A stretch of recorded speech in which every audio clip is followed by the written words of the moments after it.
তাদের ছেড়ে এই সবুজ শ্যামল বাংলাদেশে এসে বসবাস শুরু করছে। আহ, কি শান্তি!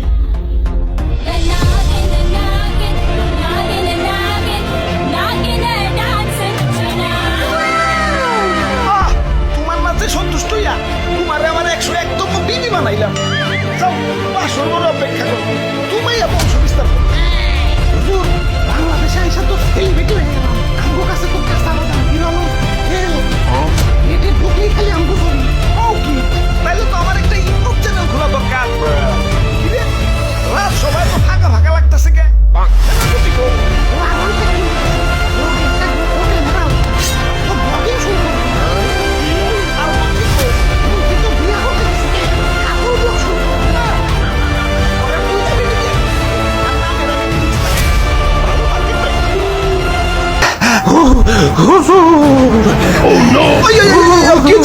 মাথায় পানি ডালো, পানি ডালো। পানি লাগবো না হুজুর, আমার রাসেল ভাইপার এক ফুটে আমার রাসেল বইন পার এক বাড়িতে একে একে আমার রাসেল কাকু পার, মামু পার, জ্যাঠা পার, ফুফু পার, খালু পার, সব আমার চোখের সামনে খুন হয়ে গেল।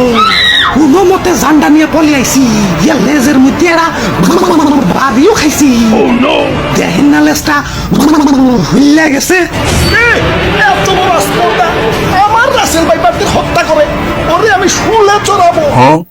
এটা তো শুলে আঁটবো না, এটা তো ছোটখাটো জীব জন্তু না, আস্তা মানুষ। সামান্য মানুষ দেহে ভয় পাইলি? ওই যা, ওরে কামড় দিয়ে 150 গ্রাম বিষ ডাইলা দিয়ে আয়, বাপের জন্মে যাতে সুজা হয়ে না হারাইতে পারে। ওরা তো একজন না, পুরা বাংলাদেশের মানুষ হেইপা গেছে। আমরা তো মোস্ট ওয়ান্টেড ক্রিমিনাল। গলিতে গলিতে আমাকে পোস্টার লাগানো, ধরতে পারলেই 1.5 লাখ টাকা পুরস্কার। হাই হাই, ও কি এতক্ষণ? হুজুর, এইমাত্র খবর পাইলাম মন্ত্রী সাহেব বিয়ার আসরে বৌসুদ্ধা খুন হয়েছে, আর সেনাপতি R15 সহ আটক হয়েছে। তাও রামগো উপরে তো খেপছে কে? দেশে তো আরো সাপ আছে, অগরতেও তো মারে না। সামান্য 150 জনের একটা গ্রুপ নিয়ে বাংলাদেশে আইছি, বংশ বিস্তারই করা পারতাছি না, এর মধ্যে সব শেষ দিয়ে দিতেছে। না, এভাবে চলতে থাকলে তো বংশ নির্বংশ হয়ে যাবো। হুজুর, ফেসবুকে ভাইরাল হওয়ার পর থেকে আমাকে মৃত্যুর হারারও বাইরে গেছে। বাংলাদেশের 1.5 বছরের বাচ্চাও এখন আমাকে চিনে। মানুষের সামনে পড়লেই খেল খতম। কি এলাকায় নতুন নাকি? আসো পরিচিত হই, আমি ধরা সাপ। মানুষ আমার তেমন কিছু কয় না, খুব নিশ্চিন্তে জীবন কাটাইতাছি। যাই, খিদা লাগছে, একটা ব্যাং ধরি গে। কিরে, ও কি কয়ে গেল? হুজুর, ধরা সাপরে কেউ মারতে চায় না, ও বলা প্রাণী তো, মাফ করে দেয়। ওই বুদ্ধি একটা পাইছি, বাইসা থাকতে হইলে ধরা সাপ হইতে হইব। মানে মানে কিছুই না, আমাকে প্লাস্টিক সার্জারি করতে হইব। যাও, এটা দক্ষ রং মিস্ত্রি ডাইকে নিয়ে হোক।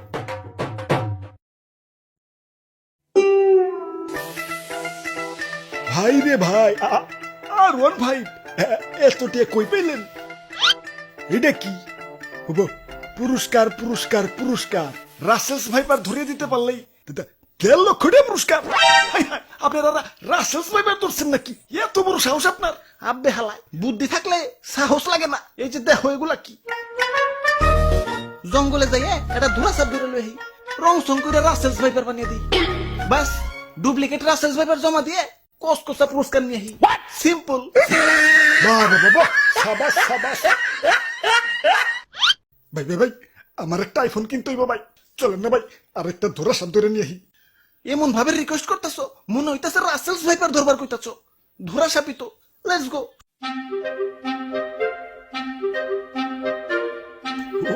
ওই যে ভাই, ওই যে এটা ধরা সাপ।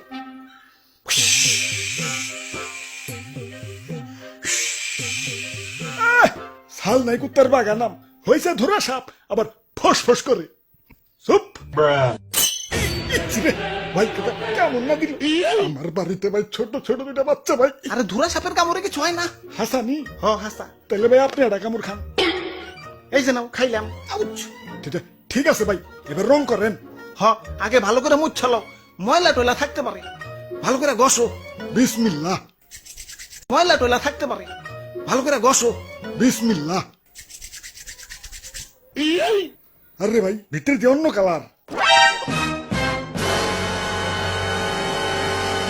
পয়সা থাকতে হইলে আমাকে প্লাস্টিক সার্জারি করতে হইব। যাও এটা দক্ষ রং মিস্ত্রি ডেকে নিয়ে হও। ওরে বাপুরে ইয়া সাইড দেখি দি খালি রাসেল ভাইবা। আমি বুইড়া মানুষ আর বুইড়া মানুষ শিশু সমতুল্য। এই শিশু বয়স আমি মরতে চাই না, আমারে সাইডা দেও। ওই তোমার ভয় নাই, শুনছি এই বুড়া বয়স নাকি তুমি ভালো রং তামাশা করতে পারো। এখন আমগো একটু রং করে ধুরা সাপ বানিয়ে দাও। Okay.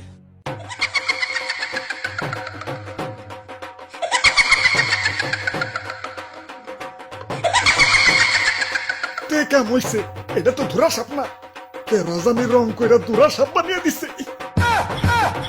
खत्म, bye bye, ta-ta, goodbye, गया।